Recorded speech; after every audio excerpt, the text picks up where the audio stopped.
지금 나이 60이 넘은 윤석열 대통령이 나라를 거의 망가뜨리지 않았습니까? 결국엔 윤석열이라는 지금 대한민국의 큰 혼란을 만든 사람이 권력에 대한 의지를 놓치지 않고 어쩌면은 한 정당의 경선 결과까지 뒤엎으려고 했던 그런 상황이 아닌가 생각하고요. 이준석이라는 그 당시 30대였던 사람이 이끌던 정당에 비해서 지금의 국민의힘은 못한 정당이 되었습니다. 내일부터 본격적인 선거운동이 시작됩니다. 개혁신당 이준석 후보와 이야기 나눠보겠습니다. 스튜디오에 모시고 인터뷰를 하고 싶었는데 바쁜 일정 때문에 현장 연결해서 인터뷰를 진행하게 됐습니다. 이준석 후보님, 지금 계신 곳이 어디입니까? 지금의 부산에 와서 부산시청에서 지금 이렇게 인터뷰를 하고 있습니다. 네, 어제 후보 등록을 마치셨습니다. 첫 질문부터 좀 그렇긴 하지만 지금 지지율만 놓고 보면 쉽지 않은 선거 같아 보인다. 일각에서는 이번에는 경험이고 다음이 진짜다. 이런 얘기도 나오고 있는데 목표가 당선이 맞습니까? 제가 정치를 좀 어렵게 하는 스타일이라서 그런지 모르겠지만요. 제가 국민의힘의 당대표에 도전할 때도 경험 쌓으러 왔느냐 이런 말 듣기도 하고요. 동탄에서 국회의원 당선될 때도 이번에 드디어 이준석이 정치 인생 마감하는구나 이런 얘기를 들으면서 선거에 도전했습니다. 그런데 다 아시는 것처럼 결과는 항상 선거 기간이 시작되면은 제 지지율이 상승하기 시작하면서 승리로 나왔습니다. 그래서 이번에도 저희는 당선을 목표로 하고 있습니다.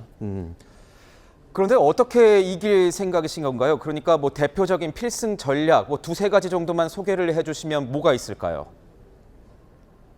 결국 대한민국 국민을 위한 진정성이 보여야 된다 이런 말씀을 드리고 싶고요. 저희가 이번에 정말 구석구석 바닥을 다지면서 선거운동을 다른 거대 정당처럼 대규모 인원을 동원하고 이런 모습은 보이지 않겠지만은 한편으로는 지역별로 맞춤 공약이라든지 아니면 아주 신선한 선거운동 방식 이런 것들이 돋보일 것으로 예상됩니다. 네. 일각에서 보면은 이재명 후보 같은 경우에는 오랫동안 준비를 해왔기 때문에 정책 비전이 굉장히 아직 뚜렷하다, 잘 나눠져 있다 이런 얘기가 나오고 있는데 이준석 후보는 그것에 비해서 조금 정책적인 면에서는 좀 부족한 게 아니냐 이런 지적도 나오고 있던데 어떻게 보십니까? 저희가 릴레이 정책 공약 같은 거 발표를 통해 가지고요. 벌써 14차 공약 발표를 마쳤고요. 무엇보다도 저희는 자유주의적 철학 그리고 책임을 강조하는 공약들로 이미 젊은 세대에 많은 관심을 갖고 있습니다. 조금 다른 세대로 지금 공약이 퍼지지 않고 있는 것은 앞으로 채널A가 이런 기회를 좀 많이 만들어 주시면은 저희가 공약을 또 설명할 수 있는 기회가 많아지지 않을까 그런 생각을 합니다. 승리를 하려면 강력한 후보 이재명 후보를 이겨야 되는데 이 3자 구도 하에서 이재명 후보를 이길 비책 같은 게 있을까요? 실제로 민주당을 지지하는 유권자들의 상당수는 민주당의 정책에 공감한다기보다는 국민의힘의 정치 행태에 너무나도 실망했기 때문에 민주당을 지지하는 표가 상당합니다. 실제로 저희 동탄 당선 모델이라는 것이 원래 동탄이 65%가량 민주당을 찍던 곳이었는데 제가 그곳에 출마하니까 39% 정도로까지 줄어들었습니다. 그 말은 민주당 유권자 중에 한 30-40% 정도는 민주당이 좋아서가 아니라 국민의힘이 싫어가지고 안 찍는 유권자가 상당했다는 것을 의미하고요. 제가 그 동탄에 출마하자마자 저의 정책 비전에 공감하는 분들 그리고 그중에서 또 국민의힘은 절대 못 찍겠다는 분들 합쳐져 가지고 제가 1등하면서 당선된 것이거든요. 결국에는 동탄 모델이라는 것이 저는 이번에도 실현 가능하다 생각하는 것이고요. 양자 대결했을 때 오히려 저 말고 경기 남부에 출마했던 많은 국민의힘 후보들 분당 같은 우세 지역을 빼놓고는 전부 다 떨어졌거든요. 그렇기 때문에 양자 구도에서는 정책이 좋고 이런 것보다 국민의힘이 너무 싫다 때문에 우선 과반 이상의 국민들이 국민의힘을 안 찍기 때문에 저는 양자 구도를 자꾸 제안하시는 분들에게는 동탄 모델을 한번 들여다봐달라고 부탁드리고 있습니다. 그렇다면 이 보수 진영에서는 여전히 빅텐트, 단일화가 이 승리 전략으로 거론이 되고 있습니다. 이준석 후보님 같은 경우에는 김문수 후보와는 이 단일화를 안 할 건지, 절대 안 할 건지, 빅텐트에 들어갈 생각이 전혀 없으신 건지 이것도 궁금합니다. 저는 단일화에 대해서는 꾸준히 부정적인 의견을 피력해왔고요. 앞으로도 생각이 없습니다. 그리고 특히 김문수 후보님 같은 경우에는 저와 개인적으로는 친소관계가 있겠지만은 그분이 최근 한 10년 동안에 해온 정치의 양태를 보면은 결국 태극기 부대 중에서도 전광훈 목사와 연계 가능성 같은 것들이 계속 얘기가 나오고 있거든요. 그래서 저는 이번에 일부 국민의힘의 인사들이 이야기하는 것처럼 전광훈 목사와의 연계성 때문에라도 김문수 후보와의 연계는 거의 불가능하다 이런 생각을 하고 있고요. 그 외에도 제가 생각하는 과학기술과 그리고 젊은 세대가 바라는 그런 미래 지형을 구축한 데 있어가지고 김문수 후보와 이야기할 지점이 많지 않을 것이다. 저는 과학기술 대한민국 그리고 젊은 세대가 기펴고 살 수 있는 대한민국 만든 데 있어가지고는 이재명 후보도 아니고 김문수 후보도 아니고 이준석이 유일한 대안이라고 느끼는 젊은 세대가 많다 이렇게 생각합니다. 그런데 이제 후보님께서는 국민의힘 전 대표도 하셨고 이 범보수 진영에서 정치를 시작하셨습니다. 이런 상황을 볼 때 오히려 이 3자 구도가 되면 이재명 후보의 이 독주, 대세론을 오히려 더 도와주는 꼴이 되지 않겠느냐 뭐 이런 분석도 나오고 있는데 후보님이 보시기엔 어떻습니까? 지금 제가 봤을 때 이재명 후보의 당선을 가장 도운 사람들의 이름을 대자면요. 뭐 윤석열과 뭐 윤핵관, 뭐 쌍권이라고 하는 분들, 뭐 이런 분들이 이재명 당선을 위해 가지고 이번에 만약 이재명 후보가 당선된다면 공신록 맨 위에 이름이 올라가 있을 것이다. 이런 생각을 합니다. 그렇기 때문에 지금 와서 이준석이 3자 구도에서 어떤 역할을 한다고 해서 이재명 후보가 당선된다고 이렇게 주장하시는 것은 사실 책임 있는 사람들이 면피하기 위해서 하는 소리다. 이런 생각이 들고요. 오히려 제가 꾸준히 말씀드리는 거는 오히려 동탄 모델처럼 3자 모델에서 오히려 국민의힘을 싫어하는 사람들의 표까지 끌어와가지고 당선이 가능하다. 그렇지 않고 양자 모델은 경기 남부에서 거의 대부분의 사람이 졌던 것처럼 지난 총선에도 입증된 필패 모델이다. 이렇게 말씀드립니다. 그러니까 그 말씀은 이번 대선 끝까지 완주할 거다. 그러니까 국민의힘 복당 가능성은 제로다. 뭐 이렇게 저희가 받아들이면 되겠습니까? 뭐 아직까지 국민의힘의 기록상으로는 저는 국민의힘에서 대선과 지선 승리를 이끌었음에도 불구하고 나중에 무혐의로 판단되었지만 어쨌든 성상납 혐의로 자신들이 윤리위에서 쫓아낸 그런 당대표로 되어 있습니다. 제가 국민의힘에 어떤 눈길로 줄 이유도 없고요. 그게 해소된다고 해도 뭐 사실상 자기들이 선거가 다급해서 하는 것이지 지금 제가 어떤 이유로 거기에 합류해야 된다는지 아무도 이야기 못할 겁니다. 만약에 본인의 자식과 손자, 손녀들이 그런 식으로 모함을 당하고 회사에서 쫓겨났다? 그래가지고 거의 정치적으로 죽이려고 했다 이런 생각이 드신다면은 거기에 합류하라는 말씀을 하시겠습니까? 저는 그래서 그거는 제 개인적인 사감 이런 것도 아니고요. 그들이 저한테 한 행동을 이번에 그대로 또 다른 사람들한테도 하려고 하지 않았습니까? 저는 본질적으로 구조적으로 문제가 있는 집단이라 생각합니다. 그러니까 개혁신당의 간판을 달고 이 대선을 완주하겠다 이런 의미로 저희가 이해가 되는데 이준석 후보님께 이거 한번 여쭤보겠습니다. 이준석 후보님 뭐 한계점이라고 한다면 이런 어떤 지지층 측면에서 2030 세대 남성층에겐 굉장히 지지를 많이 받고 있지만 뭐 여성층이라던가 중장년층에게는 좀 매력이 좀 떨어지는 것 아니냐 뭐 이런 분석도 일각에서는 나오고 있습니다. 어떻게 생각하십니까? 그거야말로 제가 지난 대선과 지선에서 승리를 만들어내고 난 다음에 그때가 국민의힘이 지난 몇 년간 가장 20대, 30대 여성, 남성 불문하고 지지층이 높았을 때였습니다. 그런데 그때 이준석을 모함하기 위해서 들고 왔던 아젠다들이 있지 않습니까? 뭐 싸가지론부터 시작해가지고 뭐 여러 가지 뭐 한계점이 있다. 거기다가 뭐 또 남녀 갈라치기 한다. 이런 것들을 통해 가지고 이준석에 대한 공격을 가했던 것이 바로 윤핵관 세력이고요.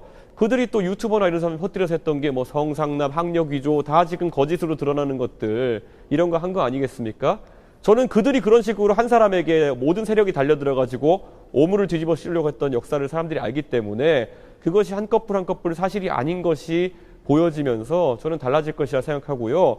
실제로 동탄같이 젊은 사람들이 많이 사는 지역구에서는 제 당선에 그런 것들이 하나의 장애물도 되지 못했습니다. 그냥 나이 드신 분들이 많이 보는 유튜브나 이런 곳에서 꾸준히 그냥 이준석에 대한 음해를 하기 위해서 뭐 성상납, 뭐 학력 위조 이런 거 얘기했지만 다 언론 보도 되셔서 알겠지만은 그 성상납이라는 것도 전부 다 지금 무혐의로 종결된 상황이고 그리고 학력 위조라는 것도 정말 계속 끈질기게 물고 늘어졌지만은 경찰이 오히려 대학교에 확인해가지고 아니라는 걸 보여주지 않았습니까? 그러니까 이거는 전반적으로 이준석이 뭘 잘못했다기보다 정말 세력 하나가 이준석 이미지를 바닥으로 보내기 위해 가지고 몇 년 동안 공작했던 것이다. 제가 지금까지 이렇게 말하면 안 믿었겠지만은 최근에 국민의힘에서 벌어졌던 내용을 보면은 결국 그런 일이 빈번하다는 것이 드러난 거 아니겠습니까? 저는 이제 유권자들도 알아가신다 이렇게 생각합니다. 말씀이 나왔으니까 그런데 요 최근에 있었던 이 국민의힘 내홍 사태는 어떻게 좀 평가하십니까? 제가 굳이 평가할 이유가 있을까 싶을 정도로 국민들께서는 이미 단호한 평가를 내리시지 않았나 이렇게 생각합니다. 결국엔 윤석열이라는 지금 대한민국의 큰 혼란을 만든 사람이 권력에 대한 의지를 놓치지 않고 어쩌면은 한 정당의 경선 결과까지 뒤엎으려고 했던 그런 상황이 아닌가 생각하고요. 지금 저 이준석은 적어도 대권 승리를 위해서 이재명을 꺾기 위한 방법을 매일 고심하고 발로 뛰고 있는데 국민의힘에 있는 분들은 명백하게 지금 당권 싸움을 벌이고 있다. 저는 그렇게 생각합니다. 저는 진짜 대한민국을 걱정하고 이재명 후보를 꺾고 싶은 유권자가 계시다면요. 지금 대선을 이기기 위해서 노력하는 사람이 누구인가? 그리고 당권을 잡기 위해서 이전 투구 벌인 세력이 어디인가? 이 정도는 구분하실 수 있다. 이런 생각을 합니다. 대통령이란 자리는 이 전 국민을 책임지는 자리라서 뭐 이 차원이 좀 다르다. 뭐 일각에서는 대통령이 되기에 아직 이준석 후보 좀 어린 거 아니냐. 그리고 방금 말씀 주시긴 했지만 예의가 좀 없다. 뭐 이런 평가도 나오고 있습니다. 이 후보님이 생각하시기에는 이런 어떤 평가에 대해서는 어떻게 보십니까?